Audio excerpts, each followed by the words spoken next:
Kyle, you talked with Ciara and Paige about Amanda's role at Loverboy. Look, I love the fact that Paige and Ciara are going to bat for their girl. He compromises on everything for you, Kyle. Everything. She's the reason you even have Loverboy. Okay. I love the fact that Amanda has supportive friends. It's like, we're such a brat. Yeah. Yeah, I'm a brat. You guys have no idea what you're talking about. But they know about 3% of what's actually going on. I don't want to like be brutally honest about like what she's doing, what she's not doing. She thinks she works for me. I'm like, yo, if you work for me, you'd be fired. We have almost 30 employees. They have families. They have newborns. They have mortgages. There's a lot riding on this. I don't expect someone who like does a podcast to understand that. You act like we don't know what you're talking about. Like, oh, it's too high level for us. We watch her cry. Is that too high level? I watch her cry. And this is not a jab at anybody in like the creator influencer economy, but it's a completely different freaking ballgame. Yeah, I really didn't like that. I really had a little change of heart on Kyle in that moment. Mind you, this is all being said because she wants to go do something. No. A hobby. She wants a hobby. Wants a hobby, and he lost his mind. She wants to have purpose. Okay, cool. You know what I want? I want to be a DJ. I want to be a DJ. Sick of her making it sound like I work for fun. You know, here I am being very vocal to not only my wife, but my best friends in this house about the challenges of running a startup. Like last year we lost almost $3 million. $3 million. And before this conversation with Paige and Ciara, when I was trying to open up about the challenges of running a startup, the advice that they gave me was, Kyle, why don't you just like pull the plug? That was their advice. So I don't expect them to understand anything if that was their advice. Wasn't it a couple summers ago where I just like hit the table and I reminded everybody I'm dealing with a little more substantial. I'm in a lawsuit. I'm $4 million in debt with the loan. Our florist just dropped out of our wedding. I'm dealing with a little more substantial. But so is everybody else. Cool, Everyone dude. has. I've got a $4 million loan in my name. Yeah. It's about Amanda's happiness. Like if Amanda said, oh, adopting 20 horses is gonna make me happy, like, and I've been unhappy for this long, I would expect her husband to be like, and what ranch should we put them on? Yeah, and like, no matter what I want to do, I could start an underwater basket weaving service, and he should be thrilled about it, okay? I would buy tickets to every show. Yeah, like. She's saying something that she hasn't actually vocalized in years, which that she does want to do something outside of Loverboy, and for him to like immediately shut it down. I was like, I'm gonna leave my job to support the man that I love and help him achieve his dreams and his goals. And we're gonna do it together. Well, guess what? I've achieved them. So I need a little more help. I can't imagine how she felt in that moment. She must have felt so small. Because like if I tell Craig any business venture idea, it's very collaborative, very like ideas thrown around, very like, I think you can do this, like I'm supportive of you. And I just thought that was Kyle's to his core too. So to see him be the complete opposite, I was so thrown. I'm like still thrown. Yeah. Here. Yeah, my self. There, bitch. It was really, it was so selfish. Yeah, like she put up all her money to get Loverboy started, and he's gonna turn around and be like, no, you can't do something. You should be like, here's a check, you start yours now, I'll pay you back. Yeah. In that moment, I would have loved to just have the wherewithal to be like, absolutely, I'd love to support you. That would have saved the day. But that would also mean that she's heard nothing about the reality of the situation of that we're in with Loverboy. Loverboy could tank tomorrow. Loverboy is tanking. Like, we need things to click right now more than ever. But I've purposely given her as much possible leeway as I could without literally having my own COO question why she has a salary. Kyle finds Amanda by the pool and he says that he And wants then he cries. Yeah. I feel like really, like, Kyle. feel really like sad. Here's another point. The same things that Kyle is wanting for Carl and like him finding something that he's passionate about and like trying to get him to like find his niche. I was like the same exact situation between Carl and Amanda, but Amanda, you're shutting it down. I was like, I'm gonna leave my job to support the man that I love and help him achieve his dreams and his goals. And we're gonna do it together. Well, guess what? I haven't achieved them. So I need a little more help. So with Carl, you're trying to help him. Kind of be a side hustle if you want. Like you can basically help promote these things, and we can basically create like a rev share based on how involved you want to get. I love it. I think You're thinking of ways of how you can help Carl, even though he quit your business. And you're sitting there reinforcing like how good he is and how qualified and looking for connections for Carl. That's not even someone you're married to. You're doing all that. And then you come out to the pool and then starts crying.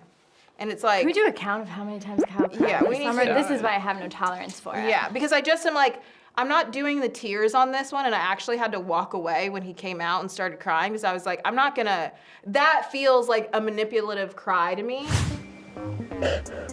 Okay. Do I think he was being manipulative? No, but it felt like a manipulative cry where like, oh, Amanda's gonna succumb to your tears. Yeah, like I know I And- said some horrible There, bitch. I am done trying to pretend it's okay for me to babysit my wife. but I feel really Like- bad and I'm crying about it now. And Yeah. she did exactly what Amanda does. She said, It's okay. it's okay, like, and yeah. then like they talked about it. I don't want it to come off as like I'm putting my work or my company before my marriage or my wife. Just give me a kiss. Okay. Oh, they're kissing. Sometimes you have to hear it from someone else to fully understand it. You're being selfish. Yeah, you're Kyle. being really selfish, Kyle. Like maybe he was already frustrated with me, so anything I said was just gonna like aggravate him. I apologize for being a little concerned about Yourself?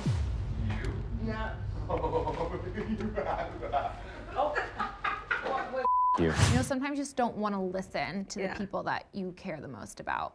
And also, they're really good at arguing, so. Yeah, getting that point across, yes. Yeah. there's gonna be all sorts of opportunities for us to follow our passions, interests, hobbies, and hopefully a lot of those things turn into like money-making machines. Some of them don't have to. That's what I want. I actually, the irony here is I was excited to hear that Amanda wants to pursue these things. I just didn't have it in me in that moment to be like, yay, because I'm living in a different reality with like really high stakes. Nick just filled me in that we lost $1.5 million the first 6 months of this year. And I thought she understood. What are we, 6 months out, and he's DJing, and she didn't do what she wanted to do. And I think that Yeah. is Talk says everything. Like he shut her down, then went and pursued a passion project. All he does is talk about how busy he is with Loverboy and how he has no time. I have zero spare time. But you know what?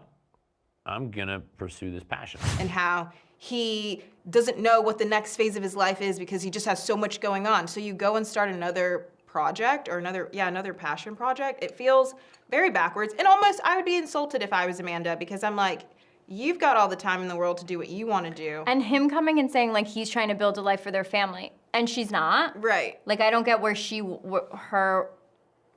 wasn't. How did that get translated to you that she wasn't by saying, "Hey, I think I'd like to like start my own company and Yeah. do like a line of bikinis and bathing suits." Like amazing. She should. Yeah. Not every man will say this, but like when you're sick or afraid, your natural instinct is to want your mom to be there. Are you nervous? You know, there's still that like small doubt that, you know, what if I'm the guy that gets unlucky? I was offended it wasn't me, but whatever. Doesn't matter. I was waiting for the phone call though that day. Poor guy was off riding horses with this hot girl. I started looking at my phone at like 3 o'clock. Waiting for this phone call, but I'm glad to hear your voice. Yeah. I mean, dude, everybody's texting me like, hey, what's the news? And it's like, I don't want to scare everyone. It just felt like I was waiting for good news and it kept getting strung out and it just made me like more stressed out, I feel like, but yeah, it's pretty scary. But those situations are always so odd to navigate as like a human being where it's trauma, or it's like traumatic and scary for someone else who you care about, and you almost feel like selfish for like your own worries, when obviously he's going through 9 times more than I am even thinking about. You want to be supportive, but also like not like I was just so antsy as crazy. Yeah. Even though the crew, everyone was going through it. It was a lot. Yeah, no, and you guys were amazing too. I appreciated that, and my mom really appreciated that. What happened was I had gotten the blood tests and everything done before, so I was supposed to just show up, doctor does his physical exam, and like, you're good to go. But he did his physical exam. I went in there being like, yeah, I feel something. And then the doctor goes in and he's like, feeling my nut for like what feels like 10 minutes, but it was probably like 45 seconds. But that's a long 45 seconds. Oh, for sure. And he goes, well, this is what I feel. What do you feel? And I was like, oh, there's 2 things wrong with my nut. I definitely have cancer again. And I was like, yeah, you got to go get more tests. So then they start squeezing me in for these ultrasound appointments and whatever.